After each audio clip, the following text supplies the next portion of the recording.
On this episode of Cinema Disaster, we're going to be talking about what, Sam? The 1998 Wes Anderson film Rushmore. So, this is actually the first time I've seen this film. I've seen other Wes Anderson movies. I saw Bottle Rocket, and I've not seen The Royal Tenenbaums, which I know you said that was like his. I think that's kind of like, for what he was going for at the time, the apex of his storytelling. What can you tell us about this movie? Well, it was co-written by Wes Anderson and Owen Wilson, who at the time, Owen Wilson would have been doing, bigger movies like Armageddon and The Cable Guy, probably while he was writing it, trying to, become a big actor, Right. as they say. This is the second Wes Anderson movie Yes. after Bottle Rocket. Yes, this is the second full-length Wes Anderson film. Which you said is a higher budget, but still not. Well, like it had to super be. I budget, mean, yeah. they had Bill Murray, and they had like all those songs in it from the Stones, the Who, The Faces. Faces. Yeah. Yeah, it had to have had a higher budget. But they even had in Bottle Rocket, they had songs that probably were expensive. Yeah, they had Stone songs, and they had the best, one of my favorite parts of Bottle Rocket, which we will do a review of later. You better believe we will. They had the Proclaimers. Yeah. And The Who was in this one, which that had to cost a lot of money. Yeah. But it's a cool. I mean, what did you think of it? I thought it was cool. I know I saw the commercials in '98, and I wanted to go to the theaters to see it, but it didn't stay in theaters very long because it was like a box office flop, which doesn't mean fucking anything because a lot of great movies flop at the box office. Which is what this is. Like it's another, his first two films actually, Bottle Rocket and Rushmore, both didn't do so well in the cinema, but then later people caught on to it and saw what they are. These movies have a cult following, and that's how a lot of movies get cult followings. They either get it when it's released, well, back in the VHS days, it would be they would find their audience on VHS or late night cable TV. Now you find it on streaming services or YouTube, or I guess YouTube is a streaming service. But like word of mouth, I don't know. It's a cult film now. Yeah. It's got Jason Schwartzman in it, and I've always liked him as an actor. I know he was the original drummer for Phantom Planet. I don't know if he was the original, but he was in that band for a while. And when his acting career took off, he quit that band to pursue acting, obviously. Yep. But he did a really great movie with Steve Martin and Claire Danes called Shop Girl.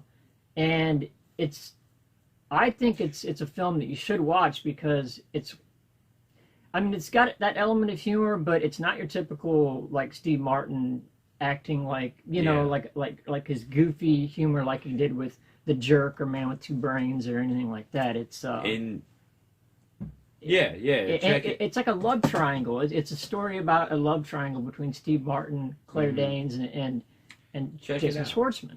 Check it out. Yeah, Jason Schwartzman is an awesome actor. He's been in tons of great films. He was in the comedy Slacker, if you guys know, with Michael Morona. He was in... Michael Morona used to be on that Nickelodeon show, The Adventures of Pete and Pete. Yeah. And then, I love who that plays show. Hardcore Mike in SLC Punk? It's a... the guy from Jason, I Met Your Mother. How I Met Your Mother. Jason... helps out. Oh my God. Segel. Jason Segel. Well, like, this is like late 99, like, so late 90s, before he was became in Freaks and Geeks. Yeah. Yeah. Before he became a big name, he was in Slacker. And Devin Sawa, also from SLC Punk, is in Slacker. Yeah. But that's another good one where Jason Schwartzman plays Yeah. the character Cool Ethan. I Heart Huckabees is another good one. If you haven't seen I haven't that, seen it. check it out. And this movie's also, I guess, when Bill Murray started doing kind of a departure from the films that people were used to seeing him in. Yeah, not just straight up comedies. And it's kind of a case study of Wes Anderson in a way. And like I said, I don't think it's his best movie. There's a lot of people who it's got a cult following, and it should. It should. It's a great movie. I don't think it's his best one. But there are a lot of scenes, there's a lot of dialogue, there's a lot of story instances that are just very, you wouldn't get it from anyone but Wes Anderson. There's a lot of and stuff Owen that's Wilson. relatable too, as far as like falling in love with somebody or like having your heart broken, and Yeah, and for those of you who don't know, the dynamic is it eventually becomes a love triangle between Max Fisher, who's 15, falls in love with a school teacher who's presumably in her 30s. Probably, yeah. And then there's Bill Murray's character, Mr. Bloom, who also falls in love with a school teacher. So there's this love triangle. And Bill Murray's older than she is, so it's like the age yeah. There's an dynamic, Yeah, and just the unrealistic idea that I think we all at least entertained when we were young. When we were 13, 14, 15, we all had that, whether it was a teacher or somebody in the neighborhood, a neighbor or something, like, damn, like, I love that lady, but she's like 20 years older than me. Oh, yeah, like the Spanish teacher at my high school. Yeah. Man, yeah. like, I had a huge crush on her. And, but, and, in the back of my head, you have all these fantasies. Yeah. Like, and you maybe think, I can get it attention, and, Yeah, and you think, when you're that young, you think it's like real love or, not just lust. Like, yeah. But then that's what I liked about that scene. I didn't like say it when we were watching it because you'd never seen it. But that scene where she's like, so what do you think's going to happen? And he's totally caught off guard. Max, by the way, the 15-year-old. Jason Schwartzman. Yeah, Jason Schwartzman, she's asking him, like, you think we're gonna have sex, and then what? Like, what are you gonna tell people? That you fingered me. That you fingered me. Yeah, she actually. And he's all caught off guard, and he's like, "That's a really cheap way to put it." And she, being an adult who has experienced things, says, "It's not cheap if you've ever fucked before." Yeah, so there's multiple dynamics going on in that story. That youthful, like, I love her, I know I love her, absolutely, it's for sure, right? But it's not. And it's lust. He sort of wages war on Bill Murray, sort of in a roundabout way. Like, yeah, no, he straight up does. He got arrested for that. I guess we should tell the people Rushmore is the name of a private school. A private school that Max goes to, and I guess spoilers. We already did spoilers, but he gets kicked out, and then he has to go to public school. And what did you get kicked out for shooting people in the neck with that dart gun, or what is it? No, he got kicked out because he started building that aquarium on the baseball field. Oh, yeah, without permission. Yeah, and I mean, they started digging up ground and cutting down trees. And then he gets sent to the very first time in his life to public school, and he wants to give this speech in front of the class, Yeah. And then another awesome thing is a reoccurring theme for Max is he does these plays, and you just kind of, it becomes like an important thing, a more prominent thing later in the film. But early on, you kind of get a taste of it. He does like a stage performance of Serpico. I mean, All right, so fucking totally care. the battery just died on my phone, and the light burned out that we were using, so I had to get another bulb. So this totally probably isn't even the same frame up, and the lighting probably looks different, but we don't care. well, we don't care. I mean, this is the bedroom of we my look, dad's house. So we look like shit anyway. yeah. And I don't think you caught this dialogue.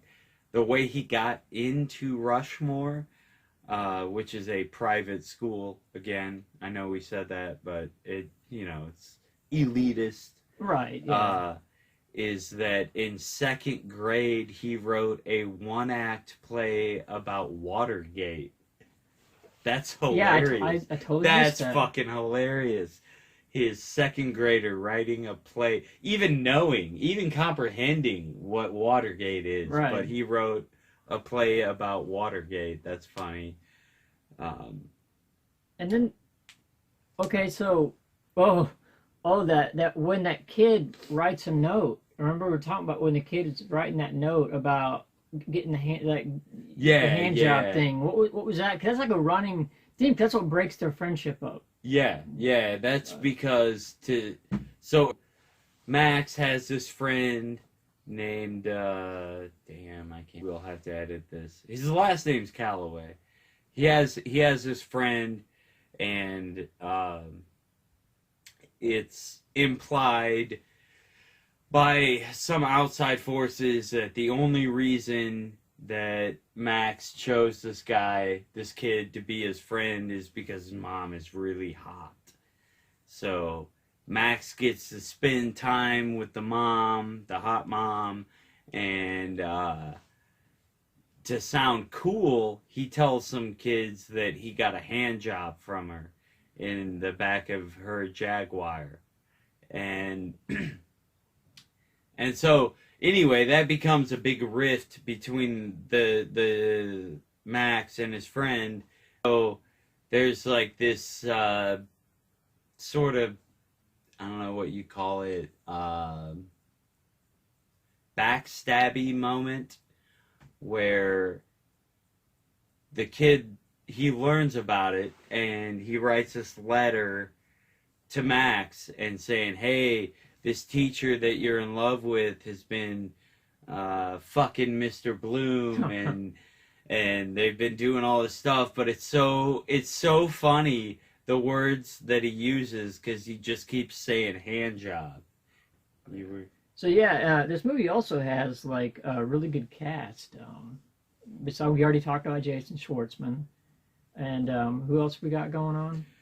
Well, obviously Bill Murray probably is the biggest name in the movie, right? Even still to this day. And he's went on to do several movies. He's been in a lot of Wes Anderson films at this point. And like we said before this, he was doing more straight up comedy, like Ghostbusters. And he was taking a lot of breaks too. Meatballs. Yeah. Stripes, and he was. But even back in the day, though, he also did do some serious films. He did not The River's Edge. What was it called? The Razor's Edge, or I'm thinking of that AC/DC album. I don't know. There was something from the '80s. It was like a serious film. Seven Mary 3 song, The River's. Oh, that's The Water's Edge. The Water's Edge. Yeah. Well, yeah. That's horrible. But. But yeah, I mean, Bill Murray did do some serious films, but back in the '80s. But he was mostly known for his just straight up, comedy or stuff he did with Saturday Night Live, or. And we got Olivia Williams plays Miss Cross. Yeah, and she does a great job. Yeah, I think she was. She's always smoking in this film. That whole scene about when Max comes up to her and he's like. Starts talking to her, like telling her, how long have you been a smoker? And she says, well, about since I was your age. And he's like, you should probably quit. Yeah, and as a smoker, I can confirm her first thought was probably, yeah, fuck you. I'm not. But she says something like, you're right, I should. Yeah, and then he's like, but I should mind my own business. Right. But it's, and there's some element going back away from the cast into the Max. He's a bit manipulative. Oh yeah, totally. In the movie, his character is very manipulative. He tries to set up situations to work out in his favor, and that's kind of, I don't know, that's kind of, it's funny for what it is, but it's also kind of like, messed up. But you said Wes Anderson goes for like his type of. What did you say about his humor? He has said he wants to find the comedy and tragedy and the tragedy and comedy, and a great scene like in Rushmore that I think perfectly, just me personally, don't roast me. I think a great scene in Rushmore that you're getting roasted. That kind of sums up what Wes Anderson movies are, is when Max shows up and it's the rainstorm, the thunderstorm, right. And he's knocking on Miss Fisher's window, and she lets him in because he tells her, I just got hit by a car riding my bike, and he seemingly has blood trickling down his head. And then they, instantly, like, she goes to get things to clean him up. He puts romantic music on. And he lays in her bed. And as she's cleaning him up, she realizes... Well, don't forget that he goes in for that kiss. He does try to kiss her. But as she's cleaning him up, she realizes the blood's not real. Yeah, she's like, and she realizes this guy's lying to me. And it's a very Wes Anderson thing to have a scene like that ends with, she's like, okay, you lied to me, let me show you the door. And Max says, I'll just go out the window. I'll just go back out the window, I'll just go back out the way I came. Like, in other movies, that would be more dramatic. Maybe even the woman would want to call the police, or she would freak out, or I wouldn't even say like this that is a very Wes Anderson thing, to have the two characters have that interaction, understand. Okay, so on her part, she understands Max is lying. On Max's part, he understands the jig is up.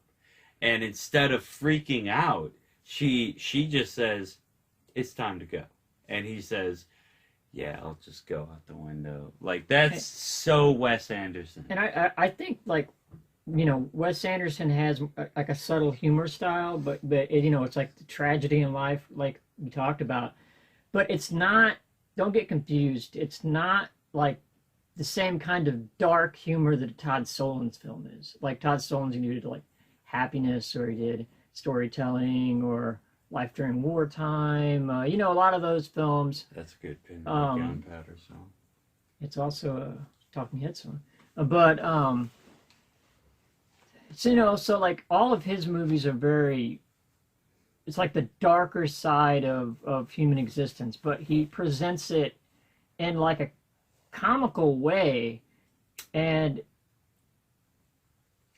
it's not exactly like shock value. I mean, there is shock value to it, but it's not like a shock humor type thing. It deals with, it's real dramatic stuff, but he kind of makes you look at it from like I don't know, it's like the dark aspects of life, and you laugh. He makes it humorous, and then you question yourself, wait a minute, should I be laughing at this? Am I a good person for laughing at this? He likes to deal with taboo subjects. And that's not what he's Wes doing. Anderson. Anderson's not doing that, but no, it's more of how would I describe it? It's more of there's funny things about sad things. Right. They're not. And there's sad things about funny things. And just in general, he does a thing where he almost sucks the dramatics out of a lot of his storytelling, Right. where that's why it's very much a trope in his films where people very dryly, the camera cuts back and forth between close-ups of the characters' faces, and they just deliver their dialogue. Right. This isn't a dark film by any means. Yeah, it's not dark. yeah. But it does have that feel to it. It doesn't really feel like a mainstream film either. I mean, it does kind of have that art house, indie, filmmaker student kind of pace to it. The way it's shot, it sort of had. And you said they went to film school together. Luke Wilson, Wes Anderson, and I know for sure Wes and Owen Wilson went to school together. I'm pretty sure Luke did. Their third I brother. didn't look it up, so I can't confirm it, but I'm pretty sure that I'm such a nerd for all three of them that I know that is a fact. You pointed their third brother, Andrew, which I didn't even know they had a third brother, and you pointed this out to me. Yeah, Andrew Wilson is in Rushmore. He's also in Bottle Rocket, and he only does, as far as I know, he's only in Wes Anderson movies. Andrew Wilson. He's the oldest, by the way. If you're curious, it's Andrew is the oldest, Owen's in the middle, and Luke is the youngest. That's Rushmore. Definitely check that out. We'll be coming back with another review. I don't know what up. And what did you say you wanted to do? Well, I want to do Bottle Rocket. I want to do Miller's Crossing. I'll have to find Miller's Crossing or order it. I've got some that I want to do too. You know, I want to do. Like together, or well, I mean, some of these you probably won't even like From Beyond, H.P. Lovecraft film. I wanted to do H.P. I mean, I like this Love, stuff. you know, We can talk about it. Wouldn't mind doing that, or even this movie that I just discovered a few weeks ago. It's a shot on VHS movie from the 80s, and oh my gosh, brain freeze. Not Body Bags. Body Bags was an 80s film. I mean 90s movie. Not Blood Rage. Killing Spree. Fuck. God, why did that take so long? Killing Spree. It's like a shot on VHS 80s horror film. And what's great about it is it reminded me and my friends of in our younger days when we used to make movies, you know, and it's a lot of fun. And there's actually a lot of shot on VHS horror like Hack-O-Lantern and things like that from the 80s that has been getting released. And you know, I'm not sure who released this, if it was Vinegar Syndrome or what, but I'll have that answer for you next time, or if I ever get around to doing that. But we'll be coming back doing something at some point. Yeah. So that's Rushmore. And until next time, keep watching.